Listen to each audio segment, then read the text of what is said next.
Hola doctor, buenas tardes. Buenas tardes. Todavía faltan muchos integrantes. En cuanto esté listo, empezamos, ¿de acuerdo? Porque faltan, apenas están 7 conectados. Sí, doctor.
Son 7 días.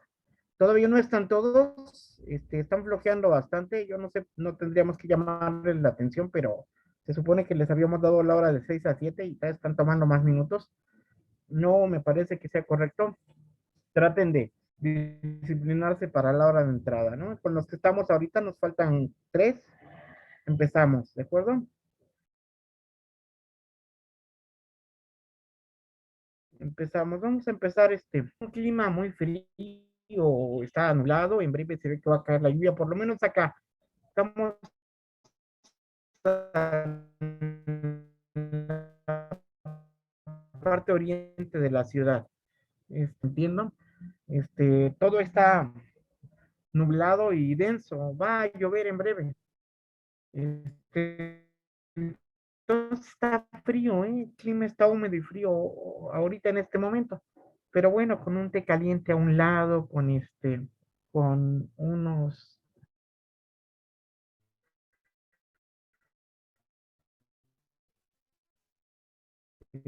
charritos la pasas bien no necesitas flojear para empezar la clase, ¿no? Debería de entusiasmarles su carrera, no lo que les presentamos nosotros, lo que les presentamos es pesado, pero bueno, vamos a iniciar, ¿de acuerdo? Entonces, dice que el anfitrión no me está permitiendo acceder. A ver, por favor.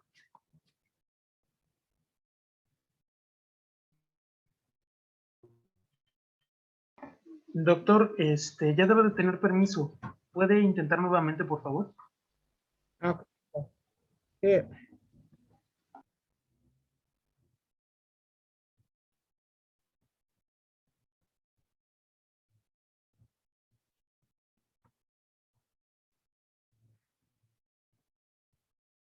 ahí ya tienen la imagen, ¿no?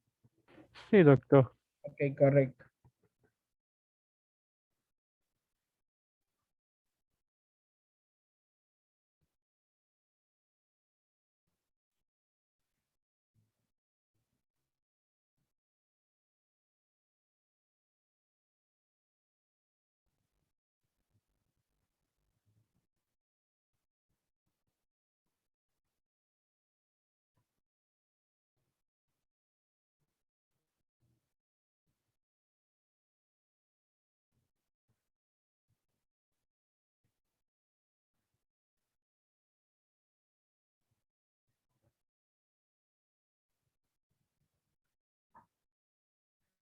Listo, entonces.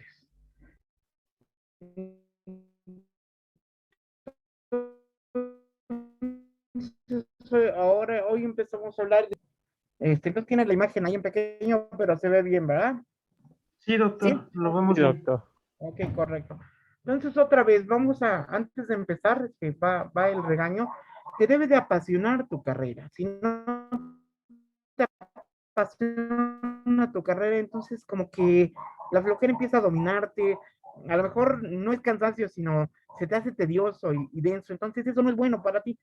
Para ti lo importante a tu edad debe ser la agilidad, la dinámica con la que tomen las cosas. La medicina es tan amplia y tan interesante como quieras verla, o tan aburrida y pesada como tú quieras también absorberla o asimilarla, ¿de acuerdo? Tenemos una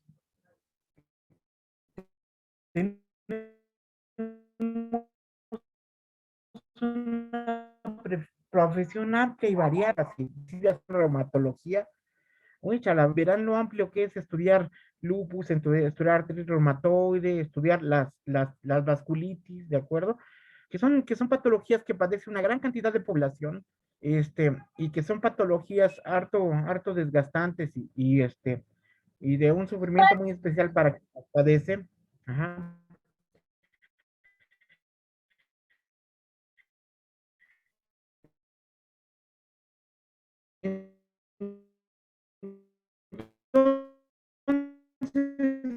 Entonces, entrarte cano es una especialidad extraordinaria como los cirujanos. Este, este, neurocirugía es una rama quirúrgica o quirúrgica extraordinaria, extraordinaria, no solamente las neoplasias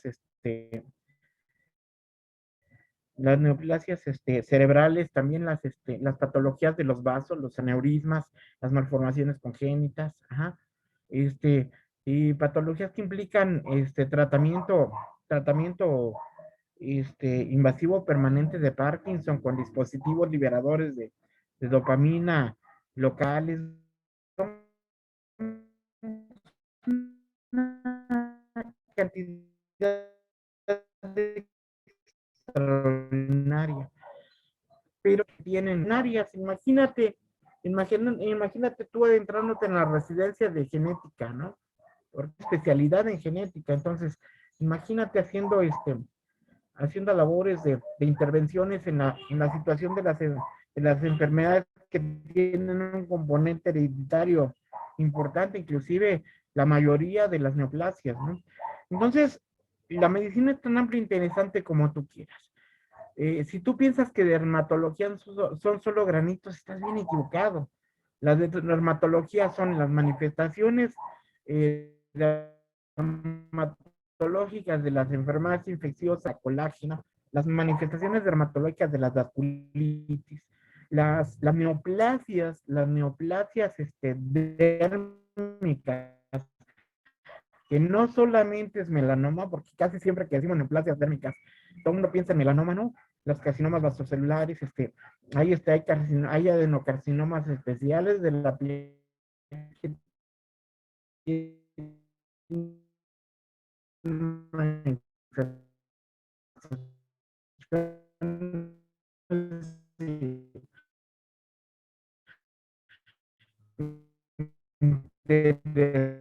interesantes y muy variadas del paciente senil, son extraordinarias áreas. La dermatología es amplísima, amplísima. Se necesita una disciplina extraordinaria. No comparas una lesión con una fotografía, comparas un paciente con una lesión, identificas las lesiones, eres capaz de hacer diagnóstico con tu capacidad de visión, de retención de imágenes, de capacidad de fijar en tu mente con una gran plasticidad, variaciones tan pequeñas de una pústula a una vesícula, ajá, una vesícula infecciosa a una vesícula no infecciosa, vamos, de conocimiento que hay en cada una de las áreas, que ustedes deberían de estar inmersos, inmersos en,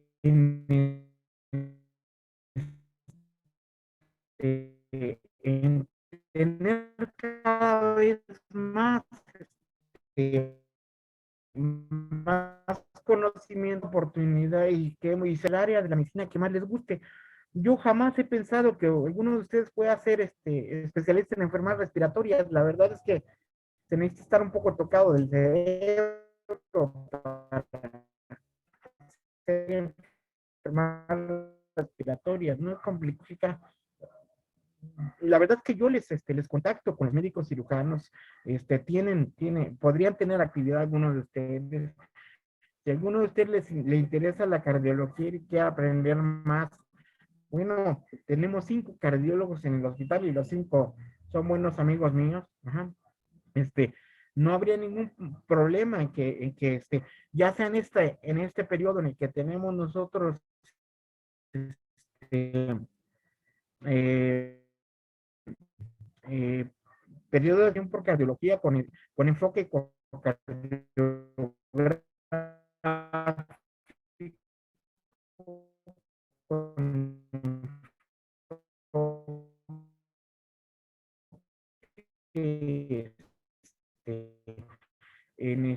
electrocardiografía, se están perdiendo, ¿no? Contacto con la persona adecuada para tener un poco más de conocimientos de esa área. Y yo nada más hace falta que ustedes sean capaces de acercarse a su servidor con sinceridad y franqueza, y yo les pongo en contacto con la gente que moviliza esos conocimientos, ¿no? Que más bien que difunde esos conocimientos, ¿de acuerdo? Entonces, si ustedes piensan que todo es así de aburrido como una enfermedad respiratoria, no, es mucho más amplia. Entonces, la medicina es tan amplia como tú seas capaz de tratar de asimilarla. Y es tan pesada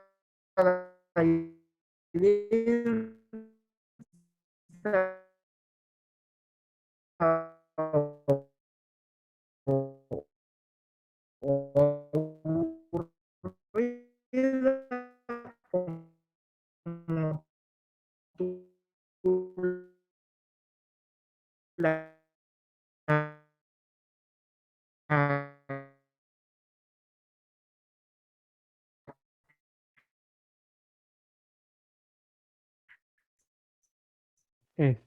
Doctor, se está entrecortando mucho su voz.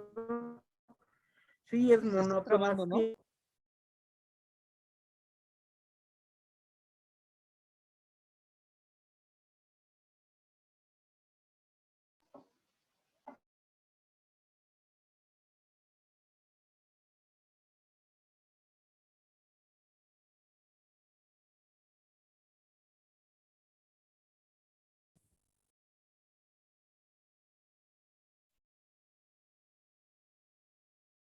Ya estamos en contacto nuevamente.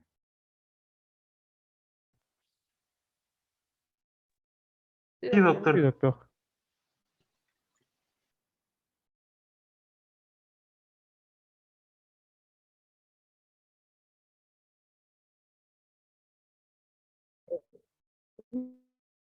Una desconexión, no sé si de mi, parece ser que mi equipo no, porque no ha tenido, entonces no se les vaya a ocurrir pensar.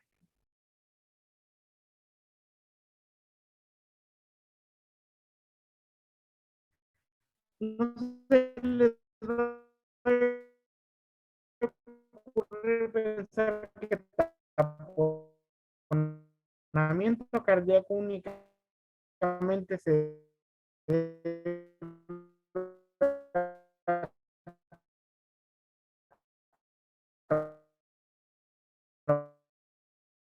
traumatismo de tórax, conexiones entre pericardio y lupus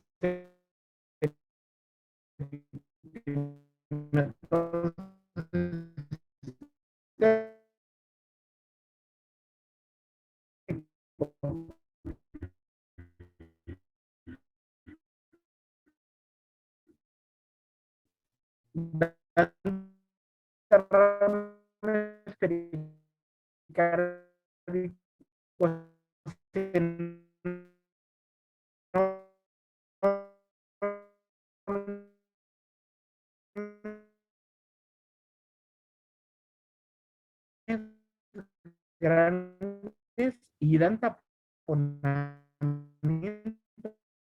cardíaco. Tienes que saber identificar.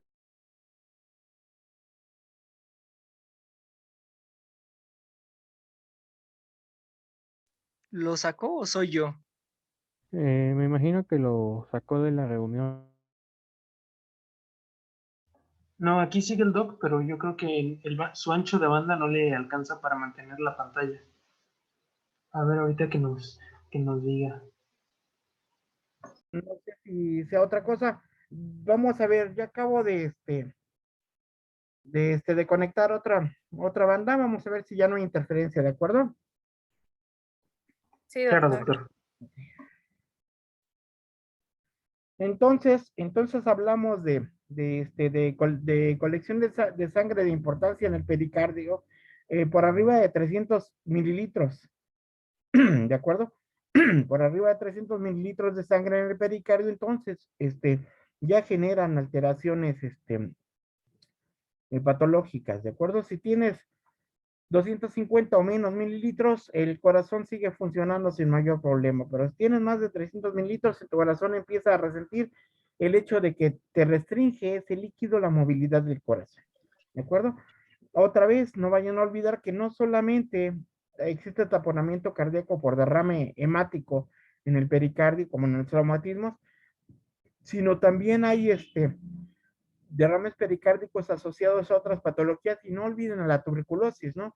Hay pericarditis tuberculosa y da neumopatía, da pericardiopatía restrictiva y lleva a taponamiento cardíaco. Entonces, ojo, porque esto es más amplio, más allá del traumatismo de tórax, ¿de acuerdo?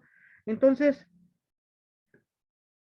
conforme aumenta la comprensión ventricular, el corazón no puede llenarse, es el mismo, y el gasto cardíaco cae. Entonces, ¿qué es lo que tiene que ocurrir? Lo que tiene que ocurrir es que aumente el volumen de líquido alrededor del corazón, en este caso de sangre. Este aumento de volumen va generando una compresión sobre el ventrículo izquierdo, básicamente sobre el ventrículo izquierdo, ¿de acuerdo? Y en esas circunstancias el corazón ya deja le es imposible llenarse, está restringido para llenar la cavidad del ventrículo izquierdo, y hay una caída de gasto cardíaco. Esa caída de gasto cardíaco es la que lleva al colapso cardiovascular y a lo que vamos a ver adelante, ¿de acuerdo? Entonces, esto que les estoy comentando desencadena los signos y los síntomas. Entonces, ¿qué signos y síntomas podemos encontrar en el taponamiento cardíaco posterior a un traumatismo? Aquí en esta imagen pueden ver cómo la colección de sangre es mayor y está haciendo compresión sobre las cavidades cardíacas, básicamente sobre el ventrículo izquierdo, ¿de acuerdo? Entonces, esto es lo que se conoce como, como, como taponamiento cardíaco, el choque cardiogénico por compresión mecánica local, ¿de acuerdo? Entonces encontramos taquicardia, disminución de la presión de los pulsos, pulsos paradójicos con unos pulsos, con unos pulsos disincrónicos, es decir, los pulsos deben de ser sincrónicos, todos estos no, estos son disincrónicos. Puedes encontrar un pulso rápido en extremidades superiores, un pulso anulado o lento en extremidades inferiores. Puede haber una variación de miembro torácico derecho a izquierdo en la frecuencia del pulso y en la intensidad del mismo. Entonces, esto es lo que se conoce como pulso paradójico, ¿de acuerdo? Un pulso que deja de ser el regular y sincrónico que debemos de tener todos, ¿no? Entonces, obvio, esto te lleva a choque. Esto de shock, esto parece como un show, ¿no? No, no, no, es choque, choque. Choque de origen cardiogénico, ¿de acuerdo? Entonces, el choque de origen cardiogénico es una de las entidades más difíciles de manejar y por favor, no se les vaya a ocurrir pensar que no se van a enfrentar a esta patología. En algún momento la van a tener que enfrentar y la tienen que conocer, por eso es que estamos insistiendo en esto. ¿Cuáles son las características importantes del taponamiento cardíaco? La triada de Beck. No vayan a olvidar la triada de Beck. Hipotensión, distensión yugular, ruidos cardíacos apagados. ¿De acuerdo? Intentas escuchar los ruidos cardíacos, están muy disminuidos de intensidad, realmente no los logras distinguir o apenas son audibles. Hay una gran ingurgitación yugular que no necesita tener ninguna maniobra, salta la vena yugular sin que tú hagas ninguna maniobra y el paciente cae en hipotensión. Entonces, esta es la famosa triada de Beck que te hace acercarte al diagnóstico de taponamiento cardíaco. Si tú tienes un paciente que tuvo un traumatismo directo en tórax anterior y el área de traumatismo puedes observarla porque esté hiperémico, porque tenga hematoma a nivel de la silueta cardíaca, jura que hubo una mecánica especial ahí en la que hay una aceleración y desaceleración, y esta desaceleración, primero la aceleración hacia el frente y luego la desaceleración, que es el movimiento contrario en los choques vehiculares, lleva a rupturas de vasos y lleva a rupturas de vasos de la raíz de la circulación coronaria, y ahí se vacía principalmente sangre hacia el pericardio, ¿de acuerdo? Entonces, ojo, siempre que haya un traumatismo torácico con evidencia de lesión en hemitórax anterior, siempre busca la triada de Beck, ¿de acuerdo? Para hacer el diagnóstico de taponamiento cardíaco.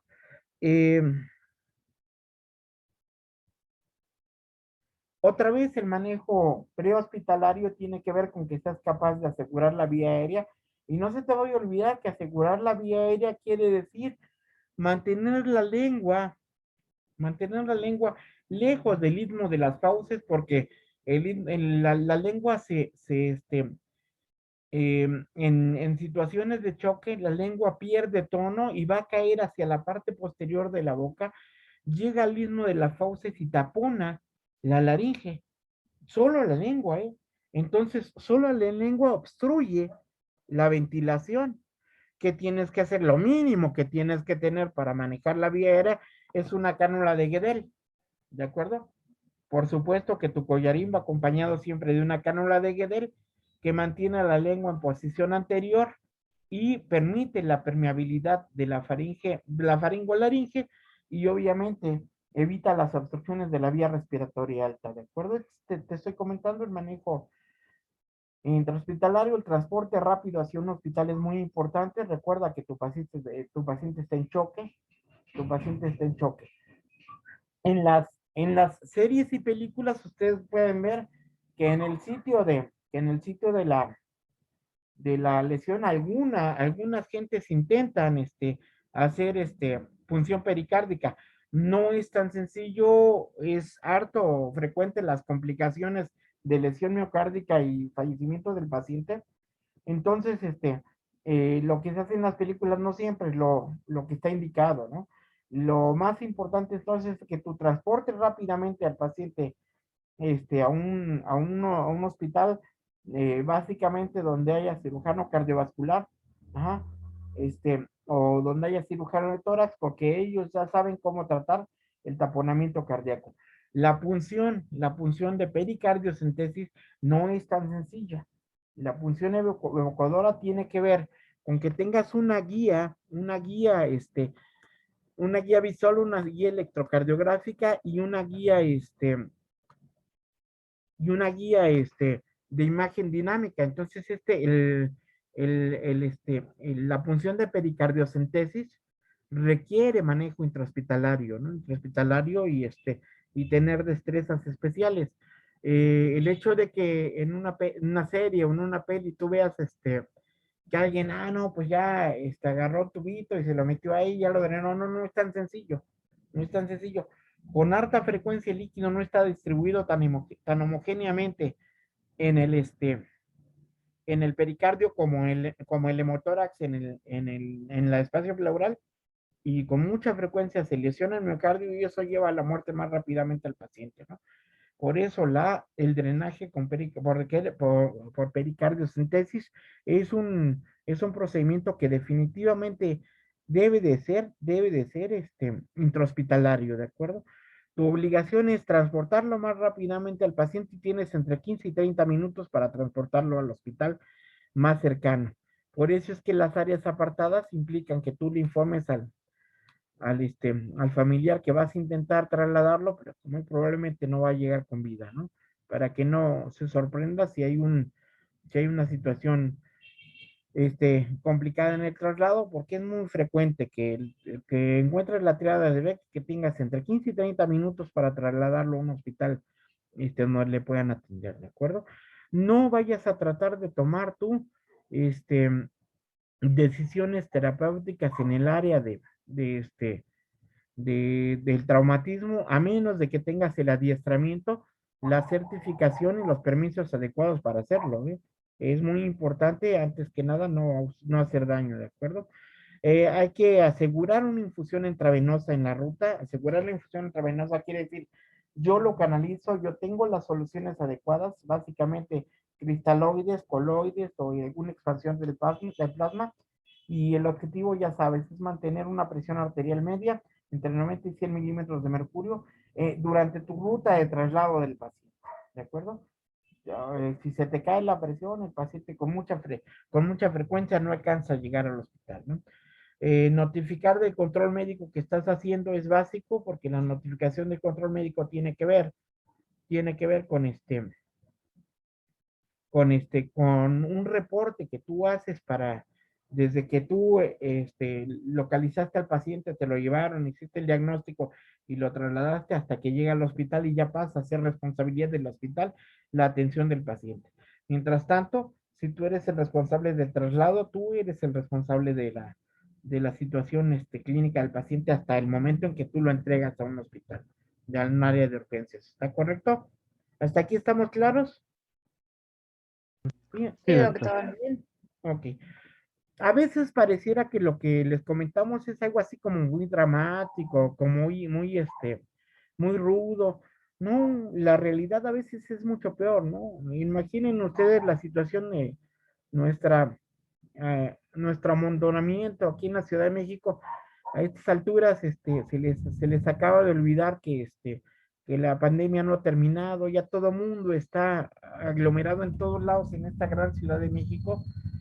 Imagínate otro temblor como el 2017, ¿no?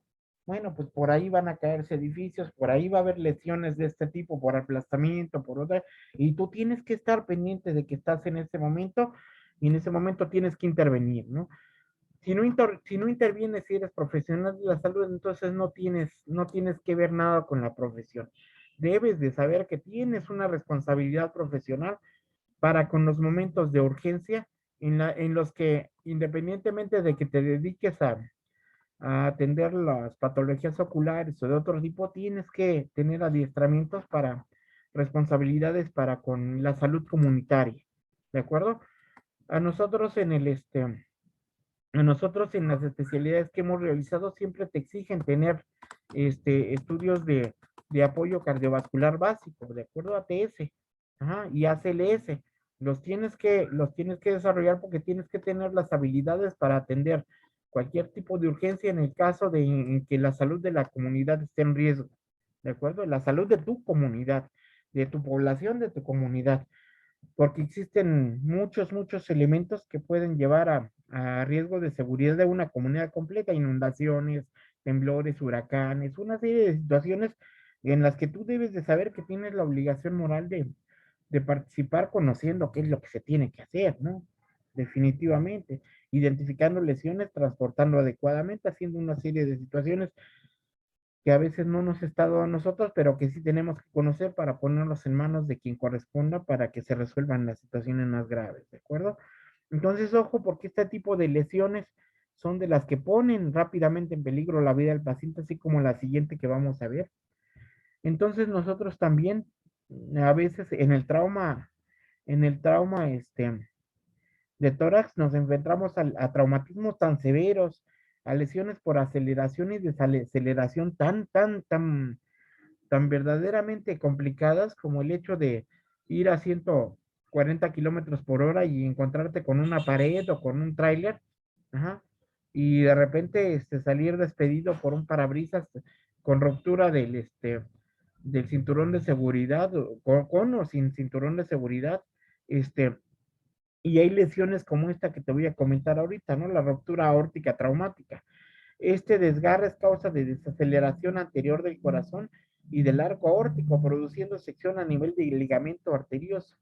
Ahí donde ven ustedes la sección, este es el ligamento arterioso, ahí está sujeta la arteria aorta, ahí se sujeta al mediastino y ese es el área de ruptura en los procesos de desaceleración brusca, ¿no? Ajá. Entonces, la ruptura aórtica es una traumática, el mecanismo de la lesión es sumamente importante para la sospecha de esta lesión, ya que no siempre existen signos obvios de trauma de tórax. Además del mecanismo del mecanismo un estado de choque inexplicable apoyará la sospecha, ¿de acuerdo? Pareciera no haber lesión evidente, pero el paciente está en estado de choque, ¿no? Tienes que inferir que hay una lesión por ruptura de uno de los grandes vasos mediastinales y con harta frecuencia se resgarra la aorta en esa porción que les estoy comentando, ¿de acuerdo? Entonces, es infrecuentemente el paciente puede presentar hipertensión en extremidades superiores y disminución en las inferiores. Esta es una hipertensión paradójica, ¿de acuerdo? Una hipertensión de las extremidades superiores. Por eso tú debes de aprender a tomar la presión con manómetro de manguito, es decir, de que se insufla, para que tú sepas cuál es la técnica para la toma de la misma, sepas determinar cuál es la presión. No te vaya a ocurrir, por favor, no se te vaya a ocurrir decirme que solo sabes tomar la presión con los dispositivos digitales actuales, ¿no? Eso me va a hacer muy molesto porque tú tienes que ir más allá. más allá de lo que el vulgo hace, ¿sí me entiendes? Es decir, esta situación de las lecturas digitales de una presión arterial, perdón, la puede hacer cualquier gente, no un médico, ¿sí me entiendes? Porque la lectura ya aparece ahí. No, tú como médico debes de aprender y tener tu manómetro de manguito, saber insuflar, saber desinsuflar, saber localizar los ruidos que te llevan a determinar cuál es la presión de las extremidades superiores e inferiores de un paciente y saber cuándo hay una hipertensión paradójica. Pero si no conoces la técnica para la toma de presión con dispositivos mecánicos, ajá, ya sea el de manguito y aéreo o el de mercurio, entonces vas a tener un problema, ¿no? Vas a tener un problema. Vas a querer llegar a tomar tu tensión de las extremidades superiores e inferiores con un dispositivo electrónico y tu dispositivo electrónico te va a marcar error cuando trates de tomar la de los inferiores y te baja, ¿no? Entonces te va a llevar a un error. Tienes que saber tomar la presión con la técnica de insuflación y desinsuflación con dispositivos mecánicos, ya sea aéreos o con medidor de mercurio, ¿de acuerdo? Esa es tu obligación, ¿eh? Es una obligación que tienes que desarrollar esa habilidad. El diagnóstico de un desgarre de este tipo, contenido por los tejidos adyacentes, es imposible en el campo. Imposible que tú hagas en el área de, este, de en el área del traumatismo que tú hagas este diagnóstico. Este diagnóstico se hace por imagen, ¿de acuerdo? Por imagen tomográfica, por imagen ecocardiográfica con mayor frecuencia, y para eso están los dispositivos portátiles de ecocardiografía en las áreas de urgencias, ¿de acuerdo? Para hacer el diagnóstico. Tú lo que tienes que hacer en el momento en que encuentras a un paciente posterior a un traumatismo en estado de choque es trasladarlo inmediatamente al hospital, inferir que puede tener una ruptura vascular, ajá, y si tú lo encontraste que se salió por el parabrisas, que el coche quedó destrozado y que tiene este, evidencia de que el trauma de tórax fue severo, entonces tienes que trasladarlo de manera inmediata al hospital y nunca en el área del trauma, en el campo donde fue la lesión, en la zona de tráfico, nunca intentar ninguna maniobra porque esto lleva en segundos y en minutos, perdón, y a veces menos de 10 minutos a la muerte del paciente, ¿no? Entonces, ojo con las situaciones en las que tú encuentres al paciente en estado de choque después de un traumatismo tan severo. Por eso es que en la Ciudad de México están los helicópteros y por eso llega primero una motocicleta, hace un diagnóstico rápido y sabe cómo se tiene que trasladar a un paciente. Muy diferente en otras ciudades de provincia, muy diferente en otras poblaciones pequeñas, en donde pues las lesiones terminan de muy mala manera. Todo esto tiene que irse desarrollando dentro de lo que es los proyectos de salud comunitaria, ¿no? Prevención de desastres, prevención de traumatismo, prevención de accidentes de tráfico, prevención de accidentes de la naturaleza, todo eso conlleva el que tú conozcas este tipo de lesiones para indicar en qué momento el paciente debe de ser inmediatamente llevado a un hospital y no perder en absoluto tiempo, ¿de acuerdo?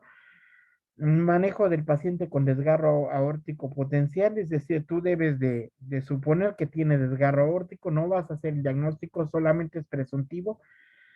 Ya sabes, tienes que controlar la vía aérea, tienes que llevar un dispositivo para oxigenación del paciente y el traslado al hospital debe ser inmediato. Aquí si no tienes 30 minutos para trasladarlo, ¿eh? Tiene que ser antes y tienes que tener ubicados tus áreas tu hospital más cercano, tienes que tenerlo ubicado y tienes que ver cuáles son los transportes más rápidos, porque hay pacientes que tienen solo unos minutos para sobrevivir, ¿no? Obtener la línea venosa, permeable, que es tu obligación. Saber tomar la presión con dispositivos mecánicos es tu obligación y hacer un reporte médico de tu atención prehospitalaria es básico, ¿de acuerdo? Porque alguien te va a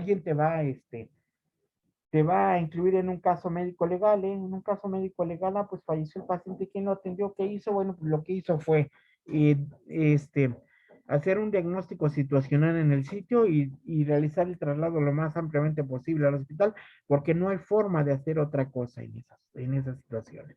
Entonces, si tú haces un reporte y dices, controlé la vía aérea, oxigené al paciente, lo trasladé al hospital rápidamente, le dejé un acceso venoso y infusión para mantener este nivel de presión, y todo eso lo notificas, tú estás del otro lado, si me entiendes, tú hiciste lo que tenías que hacer. Ajá. Que llegó al hospital y falleció, perdón, yo ya hice lo que me tocaba, ¿no? ¿Sí me entienden? Esta parte es clave. Ajá. Entonces, sobre todo cuando nos enfrentamos a los traumatismos, ojalá que haya tiempo, porque me acaban de informar hace un rato que creo que ya nada más tenemos este mes para avanzar en más temáticas, pero ojalá haya tiempo y que me gustaría que por ahí luego tratáramos algo de traumatismo craneoencefálico solo si nos da tiempo, porque hay muchas situaciones en las que la medicina no solamente son dos pulmoncitos, ¿no? Es un poco más amplia, para ustedes debe ser muy importante tener una visión muy amplia de la medicina. Si alguno de ustedes se decidiera en algún momento a hacer medicina interna, ya van a saber que la visión más amplia de la medicina es la más importante, porque es la que te lleva a desarrollar mayores capacidades para poder ayudar a tus semejantes, ¿no? Yo digo ayudar a tus semejantes porque yo vengo de una escuela muy viejita, ¿no? En la que el ser humano era el eje de nuestra atención, pero ustedes deben de ser tan profesionales como para desarrollar un máximo de capacidades para su profesión, desarrollarla con la mayor calidad posible, ¿de acuerdo? Sin cuestiones emocionales ni de otro tipo. Nosotros somos de la escuela viejita, pensamos en el humano en la persona antes que otra cosa.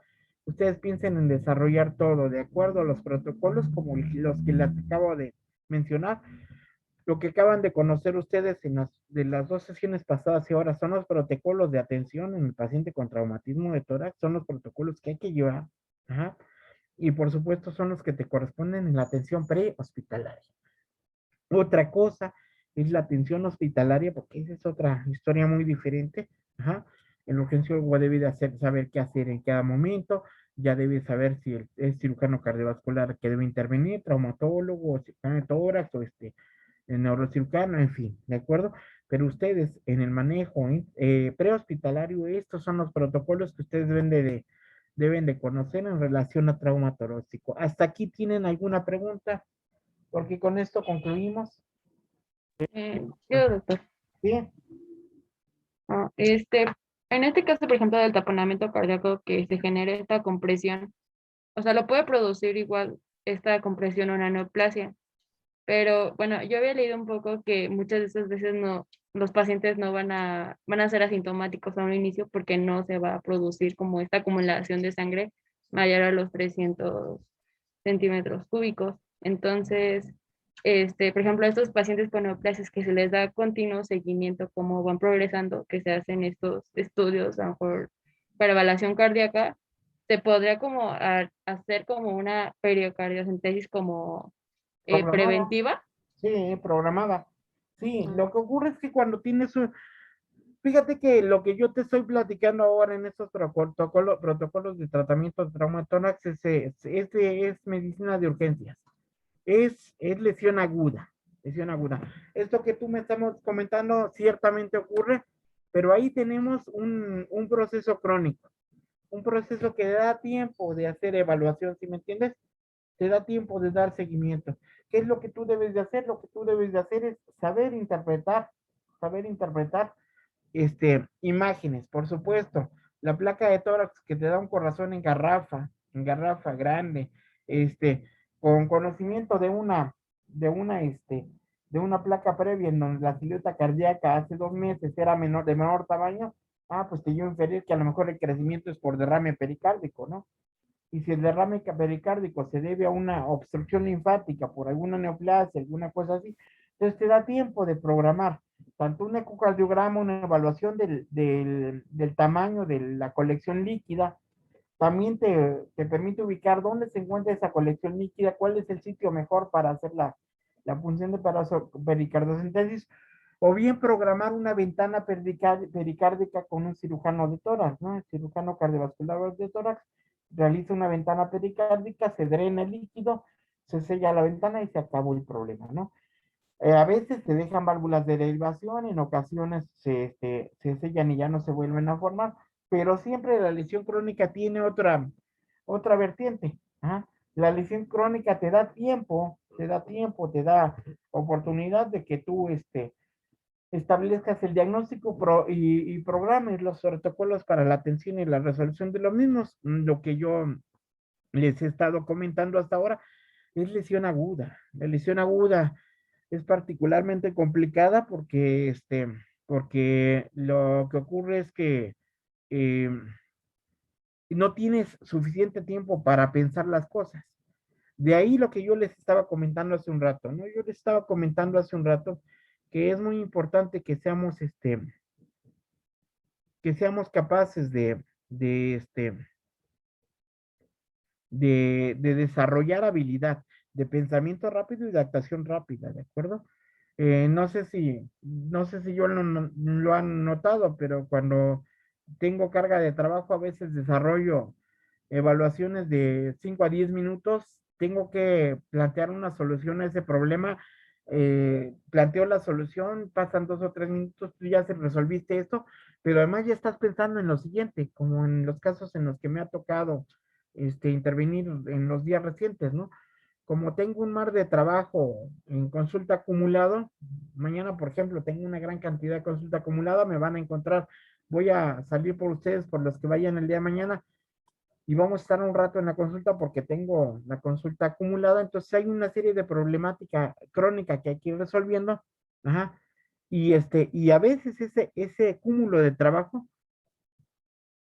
te hace que tú resuelvas las cosas como si fueran agudas. Tienes que resolverlas rápidamente, ¿de acuerdo? Entonces, lo ideal es que tú desarrolles una mentalidad con capacidad para resolución, paulatina, programada y adecuada, pero también una capacidad de resolución rápida que tengas que hacer. Si tú no desarrollas la capacidad de resolución rápida, te van a sorprender muchas situaciones que de repente ocurren y que luego no estamos a la altura, ¿de acuerdo? Bueno, cerca de mi casa pasa una vía rápida, ¿no? Y sufre un siniestro, un tráiler que llevaba amoníaco. Entonces el tráiler que llevaba amoníaco se volca, se rompe el contenedor y se libera amoníaco. Y tienes a la población ahí cerca, ¿no? Y de repente tienes neumonitis química por amoníaco en una gran cantidad de población. Pues es que eso no me lo han platicado. No me inventes, ¿no? O sea, se trata de que tú tengas esa mentalidad de que puedes encontrar una serie de patología que es amplia, variada y dinámica, y que lo único que tienes que hacer tú es desarrollar esa mentalidad amplia, variada y dinámica, ¿de acuerdo? Por eso me causa un poco de molestia el hecho de que, por ejemplo, ahorita están faltando tres personas, no llegaron a la sesión, 3 o 4, ¿no? No llegaron a la sesión, más bien 4 no llegaron. Y que luego los demás se instalan lento, todo eso, no, hay que ponerle un poco más de dinámica a la situación de tu carrera, ¿no? Tu carrera, déjame decirte, va a ser con lo que vivas el resto de tu existencia, este, porque no te vas a hacer médico para 2 o 3 años después, poner un negocio y olvidarte de la medicina, ¿no? Eso no se puede hacer, ¿no? Digo, a lo mejor alguien lo hace, ¿no? A lo mejor alguien lo hace, ¿no? A lo mejor alguien, logra una posición económica y se olvida de su carrera, sería un desperdicio que siguieran en la misma, ¿no? Si desarrollan su carrera, si la terminan, es para tener una práctica de su carrera. Y la práctica de su carrera tiene que ser así, muy variada, una visión muy amplia, y independientemente del área que desarrolles, independientemente del área de especialidad que desarrolles, tienes que tener la visión de la situación de contingencia. Las contingencias, y las contingencias tienen que ver con desastres naturales, tienen que ver con enfermedades emergentes, tienen que ver con una serie de situaciones sociales. A veces la protesta social se convierte en un grupo de lesiones y que tú tienes que atender, ¿eh? Y no importa de qué color de bandera traía en la mano el lesionado, tú tienes que atenderlos igual, ¿no? No se te vaya a olvidar, no se te vaya a olvidar que eres médico, eres profesional. Para ti como médico profesional no existe ningún partido político, ninguna religión y ninguna otra situación. Tu vida privada sí, en tu vida privada puedes hacer lo que te parezca conveniente, pero en la práctica de tu profesión, tú no tienes un color de partido, tú no tienes una religión particular y tú no tienes una situación de preferencia este, de algún tipo especial, ¿no? Tú eres incluyente y eres tolerante, ¿no? Es decir, te dejas de situaciones no, pues es que esos me parece que eran un grupo de alborotadores, ¿no? Son agentes que tienen lesiones que tú tienes que resolver, ¿de acuerdo? Entonces ahí la clave es que tú no vas a prejuiciar. En tu carrera no debes de prejuiciar. Por eso, no sé si lo han notado, a mí no me gusta hablar de cuestiones políticas. Yo nunca he tratado de influir en nadie para ninguna cuestión política. Yo confío en las personas como adultos, ya sabrán tomar sus decisiones, ¿ah? En relación a sus participaciones o no, ese es asunto suyo. ¿Sí me entienden? En lo particular, yo me mantengo alejado de eso porque me es más fácil no militar en ningún tipo de situación y atender a todos por igual, ¿no? Eso es lo que les corresponde a ustedes, ¿no? Esta es su carrera, ¿no? Esta es su carrera. Entonces, si no son capaces de desenvolverse en esa carrera, váyanle pensando en alguna otra cosa, ¿no? Por ahí apareció algún integrante algo demasiado tarde, este, porque eran 11, ahora ya son 12, pero todos todavía faltan algunos, ¿no?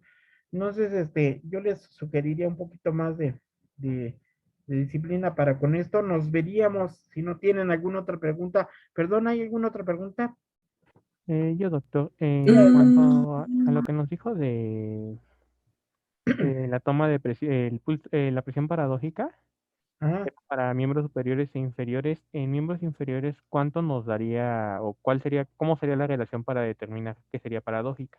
Ajá, es que la presión debe ser la misma, tanto en en miembros torácicos como en miembros pélvicos. Tú tienes la misma presión arterial, ¿de acuerdo? Pero si tienes una diferencia de 10 milímetros de mercurio entre una y otra, esa es una presión paradójica, ¿de acuerdo? 10 milímetros de mercurio. Puede ser que algunos de nosotros tengamos problema con arteriosclerosis y con disminución de la circulación y insuficiencia arterial en miembros pélvicos. Tu presión puede ser ligeramente más baja o más alta, pero nunca más allá de 5 a 7 milímetros de mercurio. Si la, si la, este, si la diferencia de presiones es más allá de 10 milímetros de mercurio, entonces estás hablando de hipertensión paradójica. Muy importante porque no solamente en la lesión por traumatismo tenemos estas situaciones, también en también en las arteritis, ¿ah? En las arteritis, como Nakayashu, por ejemplo, en las arteritis por vasculitis, en las arteritis agudas, también tenemos hipertensión paradójica, ¿eh? Y son bases del diagnóstico.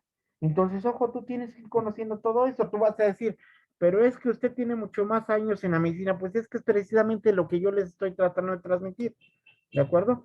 Por eso tu pregunta es importante, por eso la pregunta anterior es importante, por eso más preguntas son importantes y entonces sí, cada uno de estos puntos es relevante, ¿de acuerdo? La situación cuando hay lesiones por quemadura te lleva a una situación de atención de otro tipo. Hay un protocolo para atención al paciente quemado, ¿no? Hay un protocolo diferente. Obviamente, el paciente quemado es un paciente de traumatología y tu responsable de educación en traumatología de saber cuáles son los protocolos para atención a los pacientes quemados. En el sitio donde se produce un siniestro, ahí donde se produjo el incidente, o bien intrahospitalario, ¿no? De esta situación de la atención del paciente quemado lleva protocolos especiales, ¿no?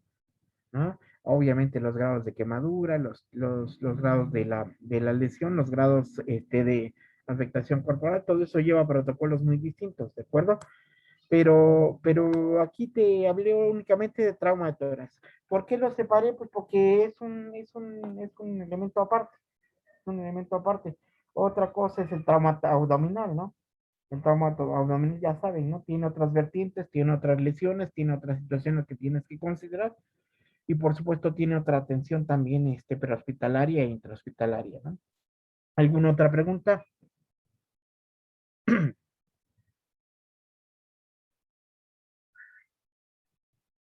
Creo que no, doctor. Correcto, muy bien. Entonces, si No, doctor. sí, adelante. Mi compañera dijo que ninguna duda. Pensé que decía algo. Ok, correcto. Muy bien, entonces, si no hay algo más por el momento, nos vemos mañana a las 12 a quien les corresponda ir a la visita clínica y el lunes el lunes para también la visita clínica del lunes y la clase del lunes, ¿de acuerdo? Muy bien, por Sí. aquí estamos viendo. Sane. Buenas noches. Gracias, Gracias, doctor. doctor. Hasta Igualmente, buenas luego. noches. Doctor, hasta luego. Hasta luego.